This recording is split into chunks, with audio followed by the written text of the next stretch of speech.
Simula December 15, ang pagkakamali ay hindi na basta simpleng pagkakamali, kundi isang malubhang krimen.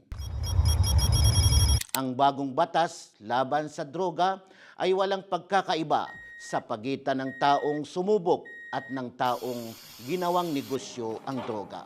Mabigat ang mga parusa, kamatayan o habang buhay na pagkakakulong sa likod ng mga rehas ng pagsisisi. Pangbuhay na pagkakakulong. Hinihikayat ng batas na iparating kapag may nakita kang panganib at bibigyan ka ng kumpletong proteksyon.